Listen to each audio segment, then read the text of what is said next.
All right. I know it's Sunday school, but remember, we're using Sunday school for the VBC Bible Institute and podcast.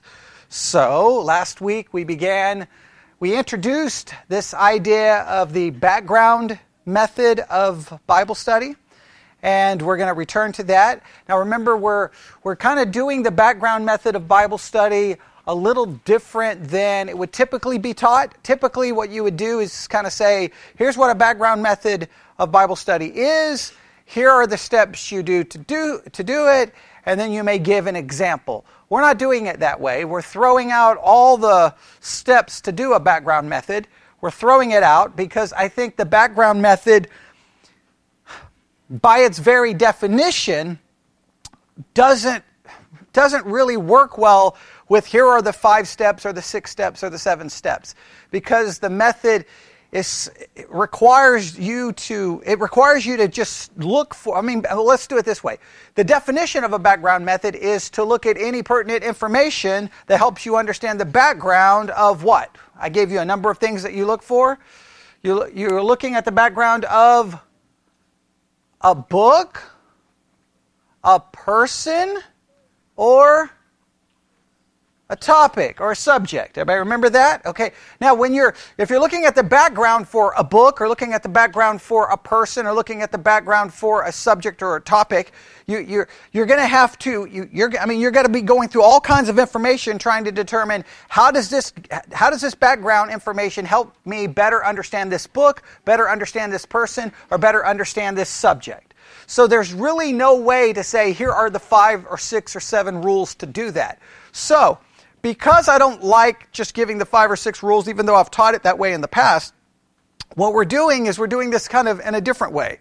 We're taking the background method approach, and we're just diving right in and using the background method approach, and we're going to use them to go through all the minor prophets. So in doing so, not only will people learn the actual way to do a background study, but we're actually doing a background study ourselves. So we accomplish a couple of things that way. And hopefully that will be beneficial. And I chose these books because probably most people couldn't tell me the background of most of the minor prophets. And we know, therefore, you need to learn how to do the background method because you need to be using it on a more regular and consistent basis. All right? So, and I just want to remind you, you may say, well, the background is really not that important. Remember, the background to the book of Hebrews literally changed our entire interpretation of the entire book. So you can't say that background study is not important because it literally can change your entire interpretation. Make sure I make this very clear. We are not calling this the book background method, because the background method should not be reduced just to a book. It can be used for all those other things that we've talked about. So we started last week with what book? The book of Hosea. And remember, one of the key things in doing a background method is wherever you get the information from, you need to write down the source from which you got that information. Everybody remember that? And what's the major source that we have used so far? The Bible Dictionary, which Bible Dictionary? Nelson's New Illustrated Bible Dictionary. And we are on what page?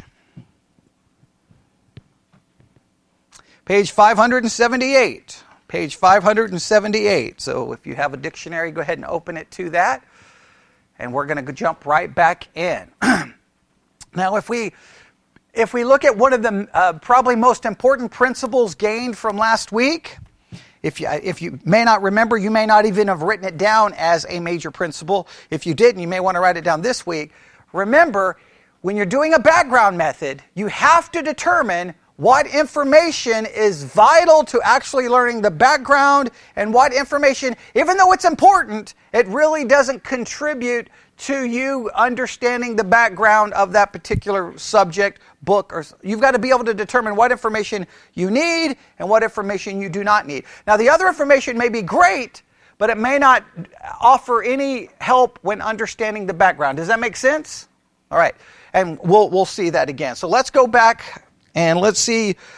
We stopped somewhere in the paragraph dealing with authorship and date. but we'll go back just to make sure everyone's on the same page. Page 578, Hosea, book of, and well, there's a lot of things we could do here, but we'll just jump in. The first thing we learned about the book of Hosea is that it is what? A prophetic book of the Old Testament. Now, the minute we know that the book is a prophetic book, why is that important to understand? Why is that background important to understand? Well, it's important because it tells us that we are going to have to approach this differently in how we interpret the book, right? This is kind of a red flag. Because now we know as we are reading this book, we have to determine, and Stephen just said it, we have to determine, okay, are we reading something that has already occurred? In other words, it was prophetic for the people who received the book of Hosea, who received this message, but for us, it's historical information. Or is this prophecy that was given to them, is it still prophetic even for us? That requires a lot of work and a lot of debate.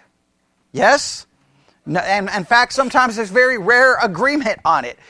And what's another in question? Is the prophecy, was it fulfilled literally?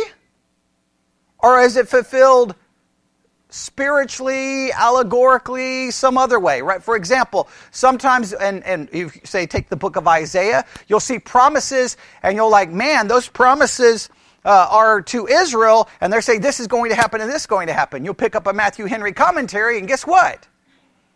The prophecy wasn't for Israel, it was for the church, and it wasn't fulfilled literally, it was fulfilled spiritually. Does that make sense? These are questions we have to figure out. So just that very first sentence, hey, this is a prophetic book, that's important background. Because now when I start reading the book, how am I reading it? As a prophetic book, that this is offering containing prophecy, and I've got to figure those things out. All right. It's a prophetic book of the Old Testament and emphasizes God's steadfast love for his covenant people in spite of their continuing sin and rebellion. Now stop right there. That's background, but what kind of background information do I think that is? I think that's background information that you should do what with? Set it aside, because it is doing what? It's giving you an interpretation of the book.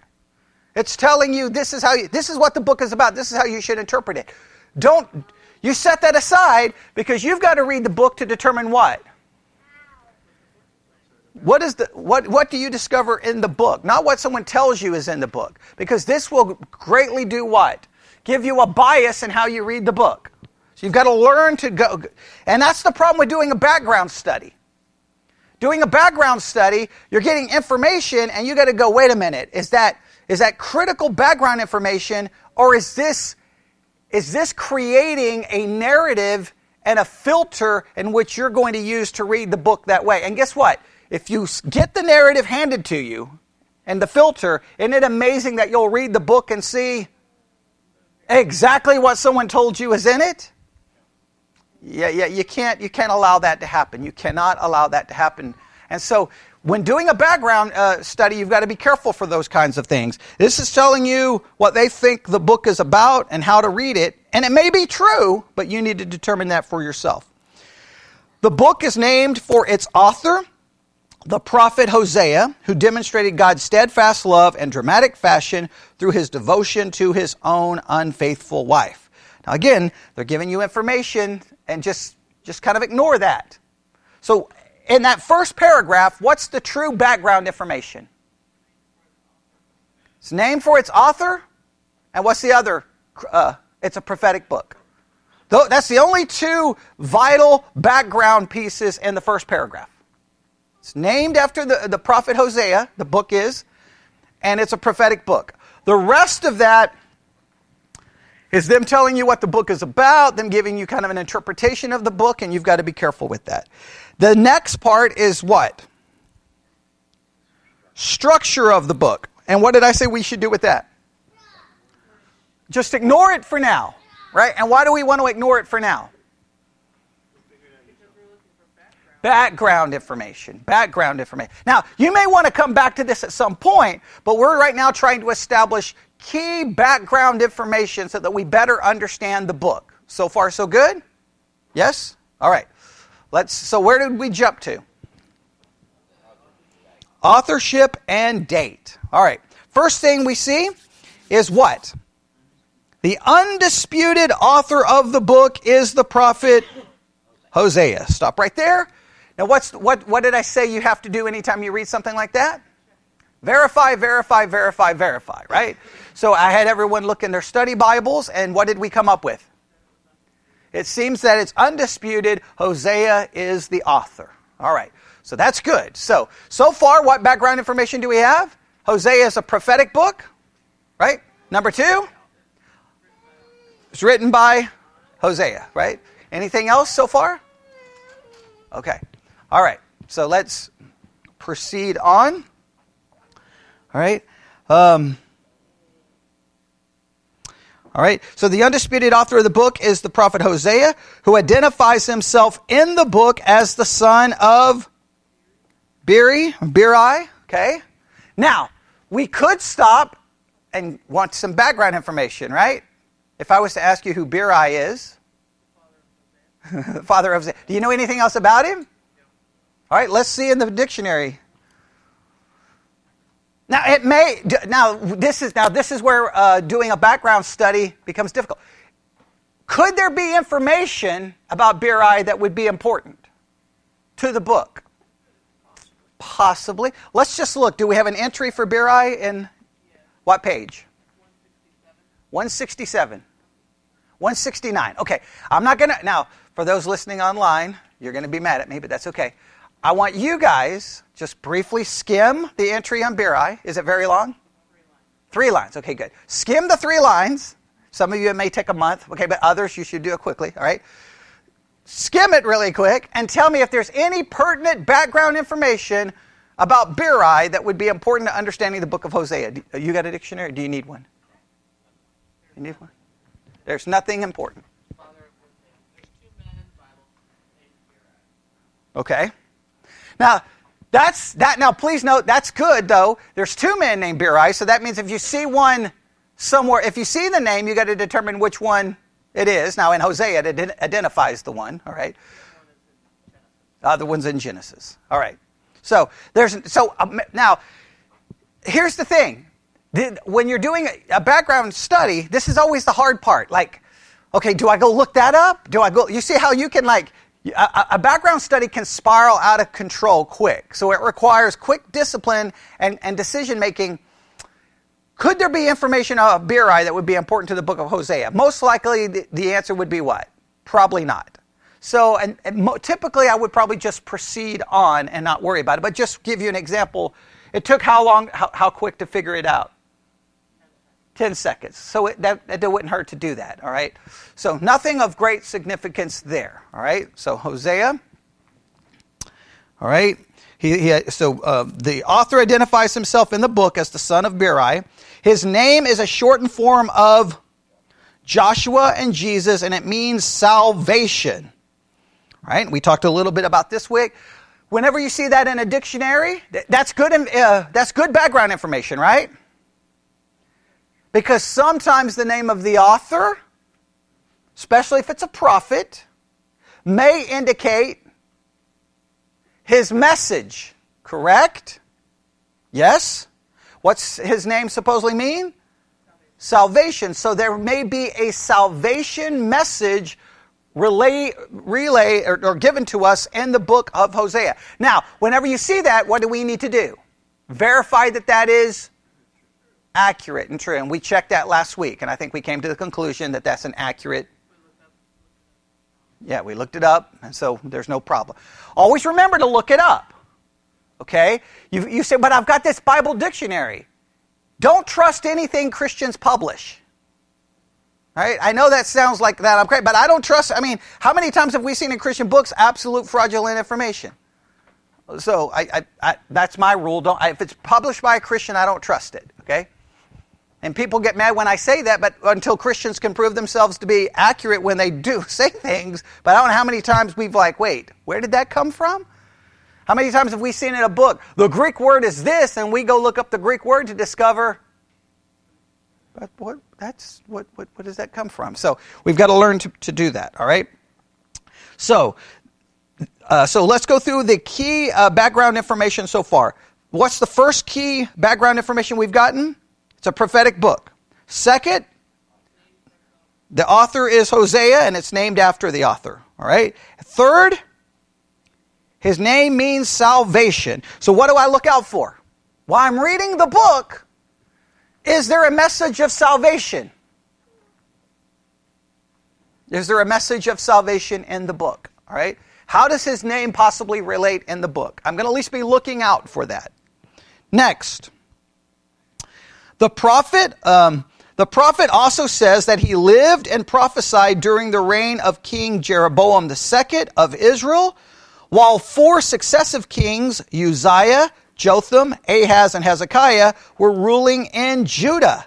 Stop right there. What's important about that? Okay. What significant time frame does it speak of? Divided kingdom. Divided kingdom.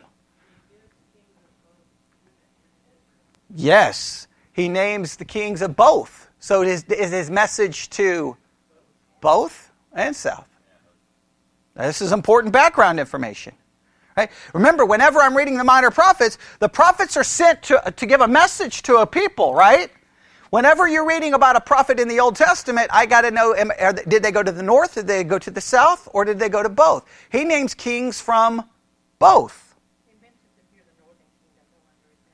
Right, right. And we'll see if, I'm just saying, the fact that he names both at least causes me, at least in the short term, to go, why does he name both? Now, we'll see if his message has any connection to both. All right? So far, so good? All right? Let's read that again. The prophet also says that he lived and prophesied during the reign of King Jeroboam II of Israel, while 4 successive kings, Uzziah, Jotham, Ahaz, and Hezekiah, were ruling in Judah. This means his prophetic ministry covered a period of about 40 years from 755 BC to about 715 BC. His book was written sometime during these years. Now, this is important this is important background information. Yes?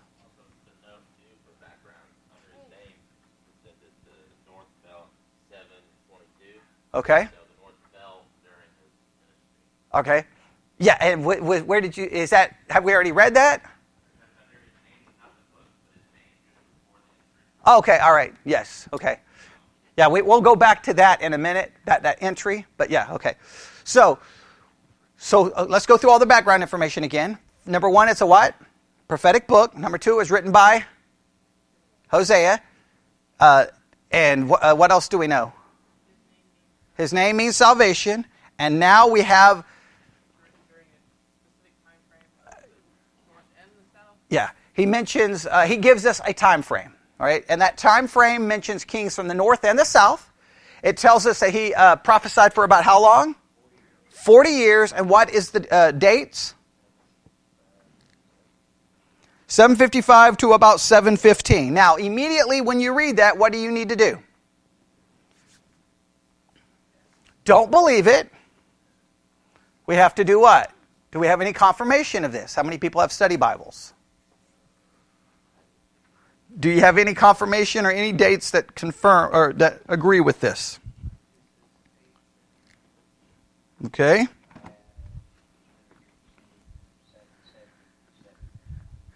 All right. Now, please note, he's got 770 to 725.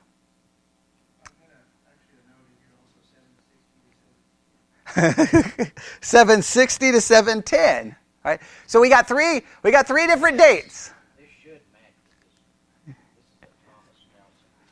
In theory, it should, but it doesn't. All right.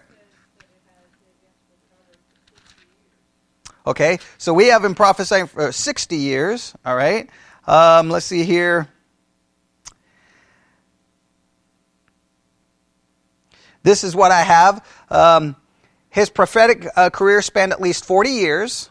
All right, 40. So we got one that says 60, that says 40. All right, or we got two that say 40. It says Hosea's ministry ended sometime during the reign of Hezekiah, who ruled Judah from 715 to 686 BC. So there's some dispute on when it started and some dispute on when it ended. All right. So what can we say about that background information? We got to be careful here. We got to be careful. So what we have is a wide range. So far we could say he prophesied between 40 and 60 years. Yes. And we have it starting somewhere between what year? The dictionary says it started around 755. We have others saying it started when? 770. I think someone else said 760, I think. 760. So, all right. And we have it ending somewhere between 725 or 715. Now, this is important, right? Now, why is trying to figure out this date important? When did you say the northern kingdom? 722, the northern kingdom falls. So, was he still prophesying at this time? Had his ministry ended? These are important things. Now, they may not help us too much with the book, or they could help us with the book. Sometimes you have to gather the pertinent information, and then when you start reading the book, guess what happens? You're like, oh, okay, that makes sense. Sometimes you don't know if the information is pertinent until you've created your background study. You have to do the background work first before you read the book. Then when you read the book, you're like, oh, now I know how to interpret this. Now I know what he's talking about. Now I know what's going on. If you don't do that, you're reading the book. You're reading the book and you have nothing to connect anything to. That background information gives you, like watching a play, it gives you the background, it gives you the props. It's like watching a movie and you've got all of that non-visual information on the screen. That non-visual information on the movie screen is sometimes is saying more than the dialogue and the action. Now, a lot of people ignore all of that, and then they walk out of a movie theater and give a wrong interpretation of said movie. Okay, that's the same thing happens with the Bible. All of that background information gives you information. You can go, oh, okay, all right, now I know, okay. And then all of a sudden it comes, just like it did with Hebrews. We got the background information, we read Hebrews and go, wait a minute. Everyone's over here arguing that this is soteriological and that people can lose their salvation. No, this is about the Jews losing their entire religion. Then we interpreted it completely different. Does that make sense? All right. So, I hate when the dates don't agree. I hate that. But why is it important for you to know that? Because you need to understand, just because one source says it doesn't make it true. And so now you at least have a wide range there to choose from. All right. So there's authorship and date. All right. Next. What's next in the dictionary? Historical setting. Now this is important.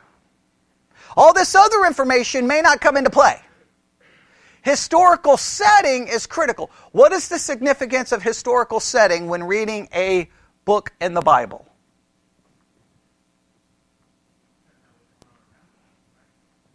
Right. If you don't have the historical setting, think of it, you just have words here in the air with you don't understand. Historical setting puts the circumstances and the culture and the reality where those words fit in, and now you see, oh, okay, they make sense. They really can't make sense without it. I'm telling you, this is just a rule of thumb. If you're reading the Bible and you stop and go, what's the historical setting, and you can't tell yourself, then you should stop reading. You're wasting your time. There's no point. You're just playing games. You're just playing church. You don't have a clue.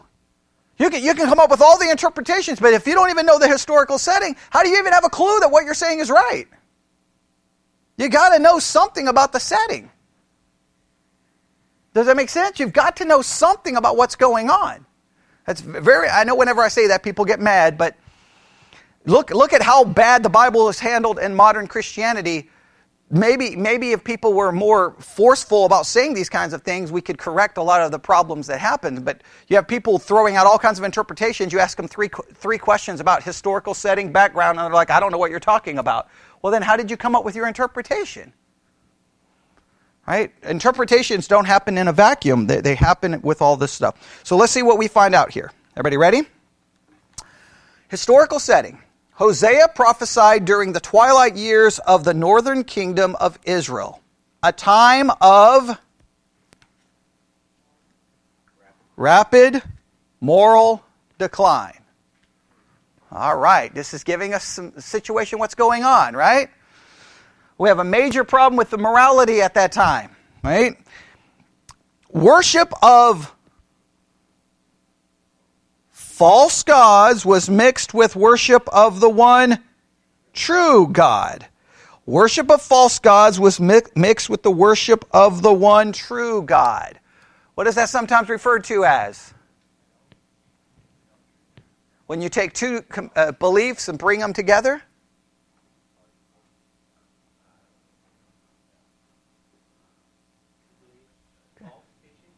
No. Bad. Okay. All right.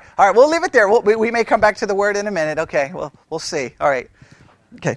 Well, it's pretty common. But all right. Okay. So what does this tell us? What does this give you? So what's the two major issues so far? Moral decline, theological decline. Right? We have moral decline and theological decline. The theological decline is what? Well, if you're mixing two competing ideas, right? If you're mixing two competing ideas, what ultimately happens? Doctrine, theology gets completely corrupted. Yes? Right? You're going to create some kind of weird hybrid. You're going to redefine what the truth is. And it's going to become lost and everything's going to become messed up. Okay? All right? So far, so good. All right? So we have worship of false gods mixed with the worship of the one true God. Ritualism, rather than righteousness, was the order of the day. Even the priests lost sight of the real meaning of worship. Stop right there. Okay, this background's giving us three important things so far. What's number one? Moral decline. Number two? Theological decline. And number three? Ritualism. Ritualism. What does that mean? What's ritualism? It defines what it is. What's ritualism?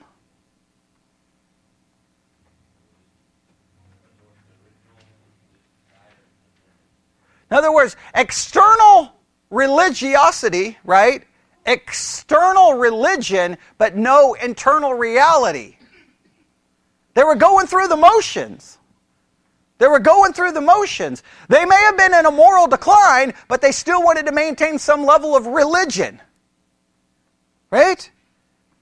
Well, it becomes useless and meaningless. In other words, and think about this.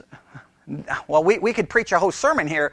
In many cases, the moral decline is the true cause for the theological decline. Because if your morals decline, what do you want?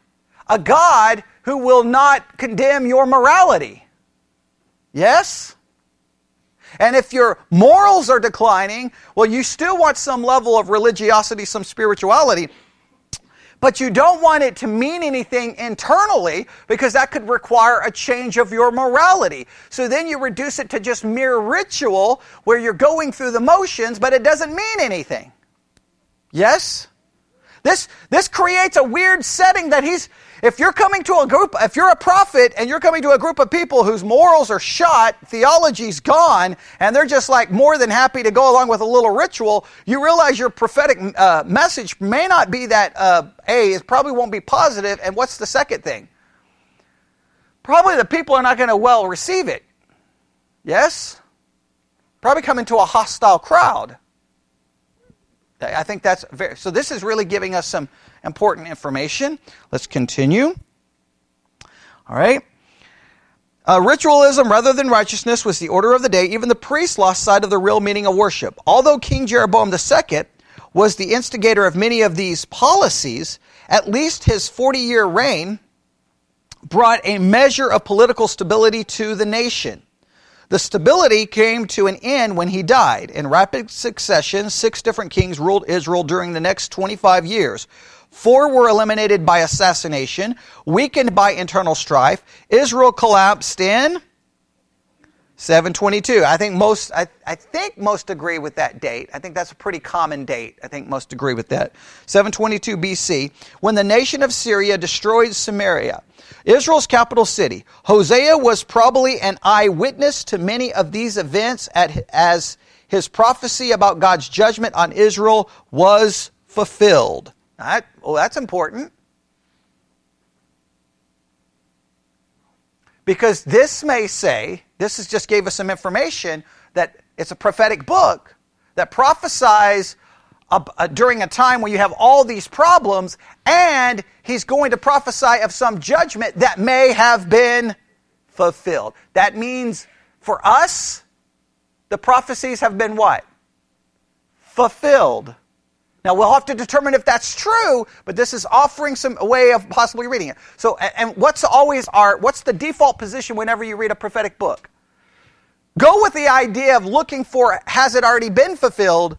And then when you lose all options, then look for a future. This is already telling us that this may show that his prophecy is ultimately fulfilled. That's important information. So far, so good? Yes? Okay. All right. Now, that's the historical setting. All right. Oh, man, we're going to run out of time, maybe.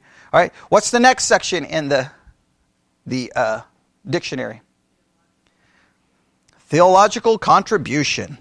Through his marriage and prophetic message, Hosea presents a vivid picture of the steadfast love of God for his people because they have sinned and broken the covenant. God's people deserve his certain judgment, but because of his undying love for them, his mercy and loving kindness will prevail. Many people believe the Old Testament portrays God's wrath, while the New Testament pictures his love, but the book of Hosea includes tender expressions of deep love among the prophets' descriptions of judgment. Hosea ranks with Deuteronomy and the Gospel of John as major biblical treatises on the love of God. This love is not mere sentiment. It is rooted in compassion and bound in holiness. God's love makes demands, but it is also willing to forgive. All right? Now, that's offering some interpretation, but what could I write down? Look for love being a major theme. You could write that down. At least giving me, okay, look for this idea. Is love a major theme in the book? Because I think this would be interesting, because this would at least give me the idea, because when you read Hosea, you may come across the idea that the major theme is what? Judgment. Is that correct? Or is the major theme love, or is the major theme both? Right? This at least gives me an idea of what to look for. This gives me an idea of what to look for.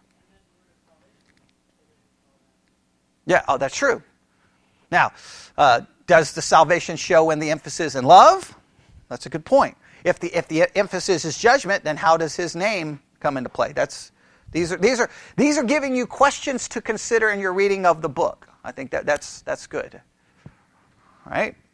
Now, what's next? Special considerations. All right, special considerations. The book of Hosea is noted for its many references to the history of Israel. Very important. Why is that important? It's a prophetic book, but it may contain some historical narrative, or at least some history there. And we need to understand what that history is referring to. We have an idea, correct? We've got kind of a historical setting of what's going on.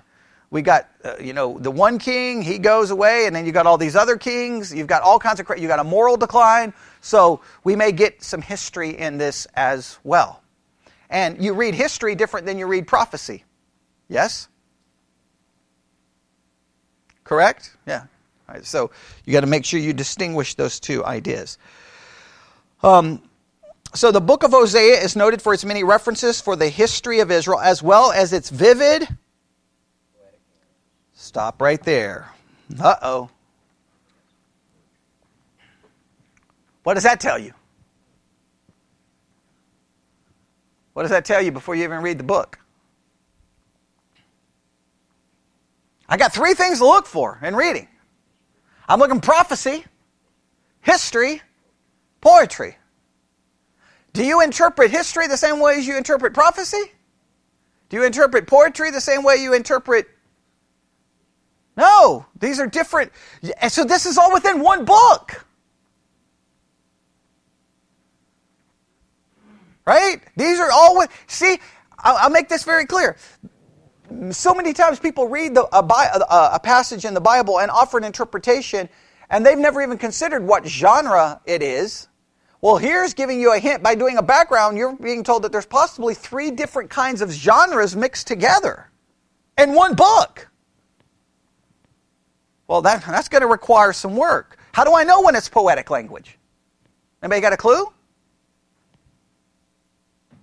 Now, right now, if this wasn't Sunday school hour, if this was like a Bible Institute and I was your teacher, I would make you stop right now and I would say, okay, for the next hour, you've got to go through the book of Hosea, and I want you to identify all the verses that would be considered prophetic, all the verses that would be historic, and all the verses that would be poetic. And then I would leave the classroom and come back in 2 hours and see if you're done. And if you're not, then I'd fail you and kick you out of school and be done with you. Okay, all right. But no, I wouldn't do that. But I mean that if you can't pull that off, then you as well give up reading the Bible. You've got to be able to determine that. Does that make sense? We could do that, right? Nobody wants me to do that. Okay, I could leave and come back tonight and see how you're doing. Okay, no, I'll leave it alive on the air and hear y'all talk on the way home. Okay. Would poetic and allegorical be close or Well, poetry can be allegorical, can it not? When you say allegorical, what do you mean by allegorical? In here it says poetic and then images. Okay, right. I'm wondering if those are going to be allegorical. But you're right. I'm just saying define an allegory.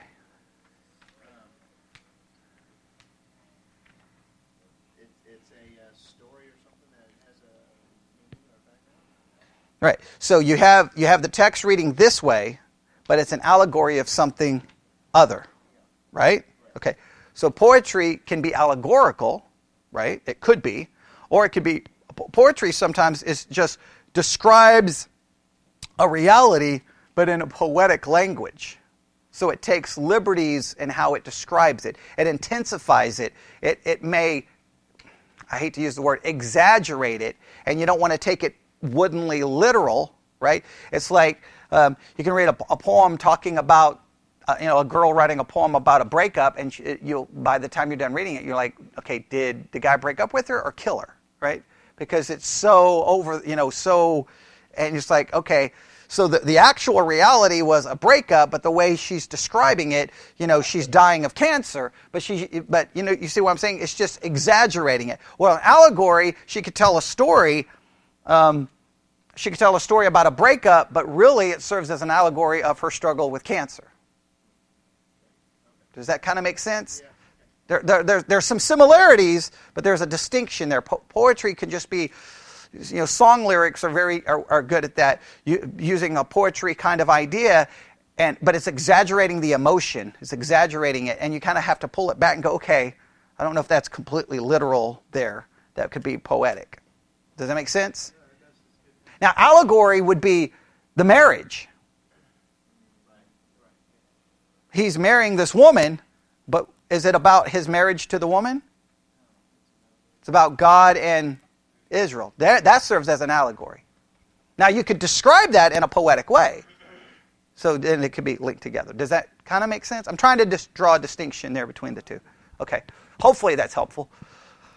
All right. So I'm hoping this is helpful. So just make sure there's a lot of different things going on in this book. Everyone agrees? Right? And it would be interesting to see how well y'all would do at identifying it. It would be interesting. I almost want to make you have to do it. But it would be interesting and going, okay, because I guarantee you within we wouldn't even get through chapter 1 and there would be what? Disagreement. Somebody like, that's poetry. And I'm like, well, based off what? Give me your intensive study of Hebrew poetry. What are the identifiers? And like that would be important. Let's do this. In the Bible dictionary, is there an entry for Hebrew poetry or poetry?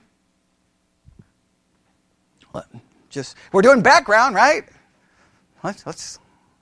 That's the thing. That background, you can just go and go and go. But if there's any possible poetry in here, we need to know. What do we need to know? The identifiers of poetry. Let's see if the dictionary offers any. Poetry in the Old Testament. All right. What page? Is it a long entry?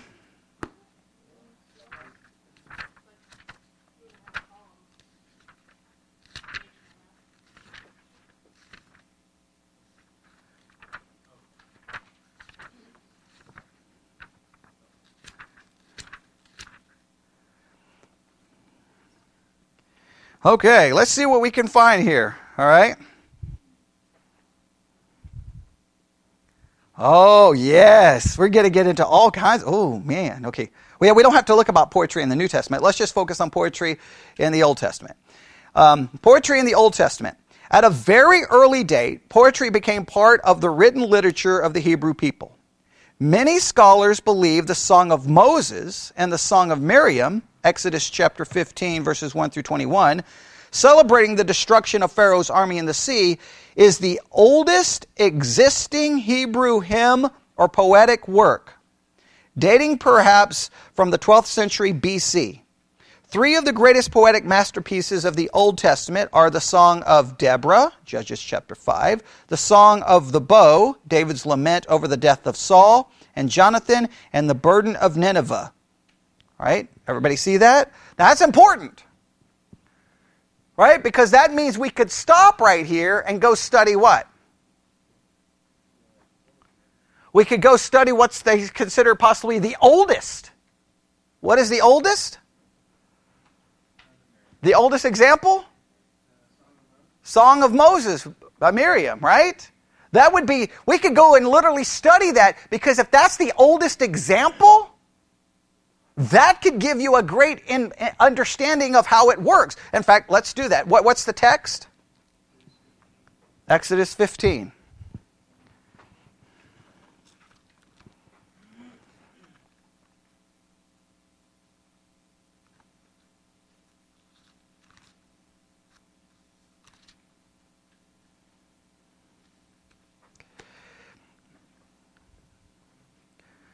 All right.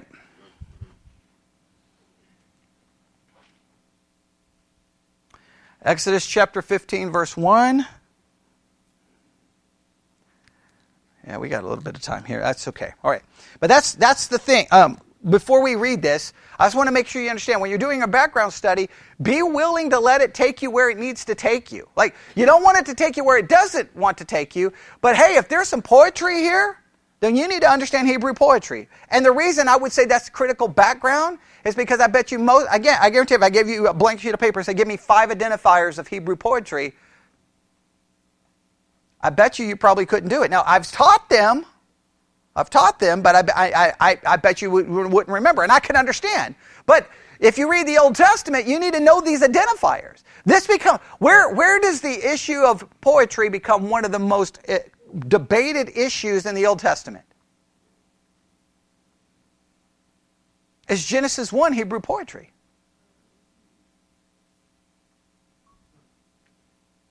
Now, you say that to a Christian, they'll be like, absolutely not! And you're like, well, give me the identifiers of Hebrew poetry. I can't name them. Then how do you know absolutely not? Right? Is it Hebrew poetry? Now, if it's Hebrew poetry, how do you interpret Genesis 1? Now, I'm going to get 900 emails.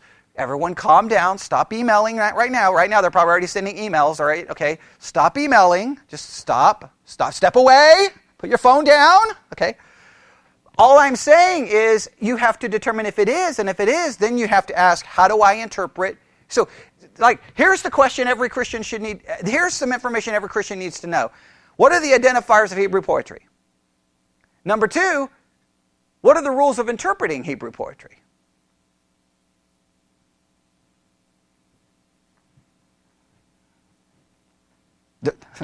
That's pretty basic stuff, right? Now, what's beautiful about this poem, right? If this is, and they identify this, most believe, as being Hebrew poetry, this one gives us maybe an indication, right? Go to Exodus chapter 15. Then sang Moses and the children of Israel this song unto the Lord, and spake, saying, I will sing unto the Lord, for he hath triumphed gloriously. The horse and his rider hath he thrown into the sea. Right? Everybody see that? Okay. Now, okay. I want to make sure they cite 1 through 21. Okay. Now, stop right here. This is important because if this is poetry, we know it's describing what? A historical event. That would give me an indication that poetry could be used, but that does not mean that the event is not true or real. Does that make sense? So in other words, if Genesis is Hebrew poetry, that doesn't necessarily mean we don't interpret it as being a real creation, real days. True? Now, but we'll look. We'll see if there's anything said here that you're like, okay. That's not really how it happened. Because here's the thing. We have the account of what this poem is about. Do we not? All right. So let's so the Lord is my for he hath triumphed gloriously. The horse and his rider hath he thrown into the sea. All right. We know, according to the text, that the Red Sea parted. They came in, and then it closed in on them. If it's literal, then there's no problem interpreting that as literal, correct? Just maybe in a poetic way of saying it. All right. The Lord is my strength and song, and he has become my salvation. He is my God, and I will prepare him an habitation, my father's God, and I will exalt him. The Lord is a man of war. The Lord is his name. Pharaoh's chariots and his host hath he cast into the sea. His chosen captains also are drowned in the Red Sea. Now it says he cast them. Now we know that's a little bit poetic. He didn't like pick them up and throw them. Okay, but he set the situation up to bring them into the sea, right? So it's a poetic way of saying it because we think of cast as what? Throwing. That's kind of poetic. But does it destroy the historical accuracy? Does everybody see that? I think that's very important. The depths have covered them. They sank into the bottom as a stone. All right. Now, that's a little poetic. They sank, right, as a bottom. That's a little poetic. Does that destroy the historical accuracy of the Exodus account? No, does not. All right. The right hand, thy right hand, O Lord, has become glorious in power. Thy right hand, O Lord, hath dashed in pieces the enemy. Now, when it says dashed in pieces, he drowned them. It's not really dashed them into pieces so much, right? That's kind of poetic, is it not? You kind of see the poetry coming in? Yes? We don't have to interpret that to mean, oh, he took them and he broke them, all the army into little pieces. No, it's showing what? It's a poetic way of demonstrating what? Power, destruction. They were broken. It's using a poetic way of describing it. Right? So far, so good? And in the greatness of thine excellency, thou hast overthrown them that rose up against thee. Thou sentest forth thy wrath, which consumed them as stubble. Now that's using what kind of poetic imagery? Fire. Well, he didn't burn them, he drowned them. Again, it's poetic, but it's not destroying the historical accuracy of the Exodus. Do you see why this is so important? Like you may want to study this because you're seeing how the poetry works. And with the blast of thy nostrils, the waters were gathered together. The flood stood upright as an heap, and the depths were congealed in the heart of the sea. Now, where's the poetic language there? The blast of thy nostrils. Okay, it's using a poetic way of explaining God's responsible for it, right? But it's using a poetic way of describing it. So far, so good? The enemy said, I will pursue, I will overtake, I will divide the spoil, my lusts shall be satisfied upon them, I will draw my sword, my hand shall destroy them. Thou didst blow with thy wind, the sea covered them, they sank as lead in the mighty waters. Now note, he blew them with the wind, right? It's using, again, poetic. I think this is a perfect example of poetry in play here. Who is like unto thee, O Lord, among the gods? Who is like thee, glorious in holiness, fearful in praise, doing wonders? Thou stretchest out thy right hand, the earth swallowed them. Well, the earth did not swallow them, correct? That's kind of, again, using some poetic language. Thou in thy mercy hast led forth the people which thou hast redeemed. Thou hast guided them in thy strength unto the holy habitation. The people shall hear and be afraid. Sorrow shall take hold on the inhabitants of Palestina. Then the dukes of Edom shall be amazed. The mighty men of Moab trembling shall take hold upon them. All the inhabitants of Canaan shall melt away. Fear and dread shall fall upon them by the greatness of thine arm. They shall be as a stone till thy people pass over, O Lord, till the people pass over, which thou hast purchased. Then shall bring them in and plant them in the mountain of thine inheritance, and the place, O Lord, which thou hast made for thee to dwell in, and the sanctuary, O Lord, which thy hands have established. The Lord shall reign forever and ever, for the horse of Pharaoh went in with his chariots and with his horsemen into the sea, and the Lord brought again the waters of the sea upon them, but the children of Israel went on dry land in the midst of the sea. All right, you get the idea. Now, there's some other things going on there, some poetic thing about some of those other places, and describing the land as a sanctuary, and all very poetic. Canaan melting away, all poetic. You see how it works? All right, that's very important. So, immediately, what do we need to take from this? Now, we're not going to be able to get into the whole thing about poetry, but we will.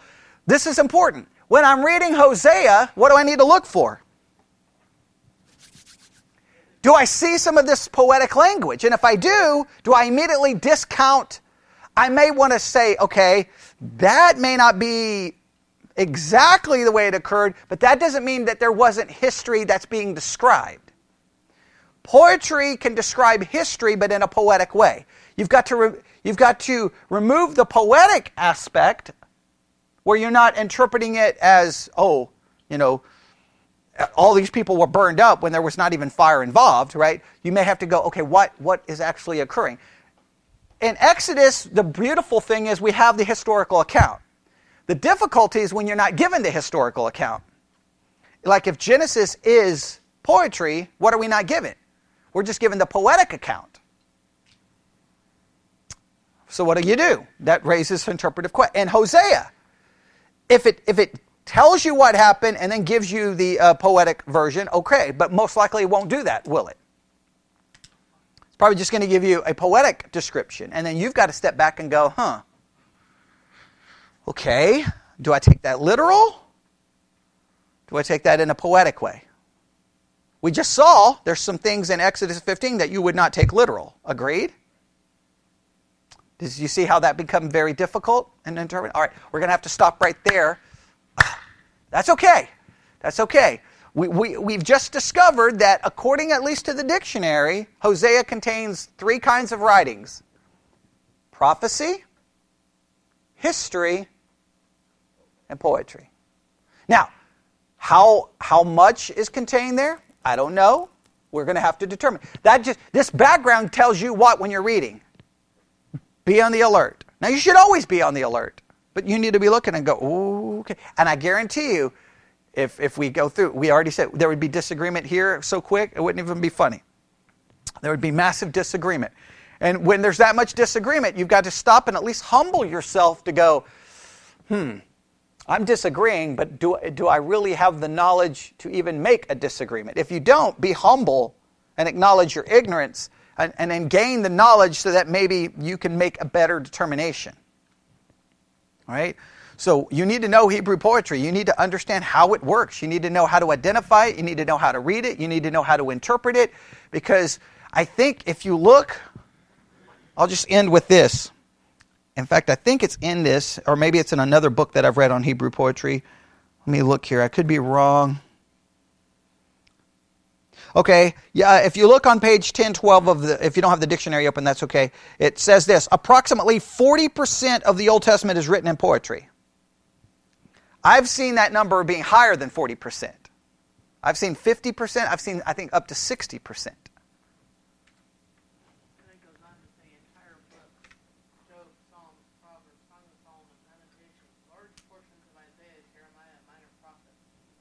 Yep. And we're in a minor prophets. Now, if it's between 40 and 50% of the Old Testament, and I think 40 to 50 is probably a fair amount, I mean, you've got to have a skill to interpret that. And I think the average Christian doesn't even have a clue. They don't even know what to do. They don't even know where to begin. And how many pastors don't even bother to try to help people with this? So see, this background information possibly could change the whole way you read the rest of the minor prophets, right? Because we got a large portion of the minor prophets poetry. So, all right, we'll stop right there, and we'll come back. Hopefully, I know this is, for those listening online, I know this is not the typical way of learning how to do a Bible study method, but I wanted to change it up because I've told everyone, here's the 5 steps to do a background method, and then, I don't know if there are really 5 simple steps. It's pursuing information to understand the background. All right, so we'll stop right now. All right, Lord God, we come before you this morning, and we just thank you for the ability to learn how to study your word. But Lord, I've said it a million times, learning all of these skills is of no value unless we use these skills. I pray that as we wrap up kind of a background information of Hosea, we may look into the text and study some of this, that we will at least have a better understanding of the book of Hosea, its background, and it will help us understand the book better in the future. And we ask this in Jesus' name. And God's people said,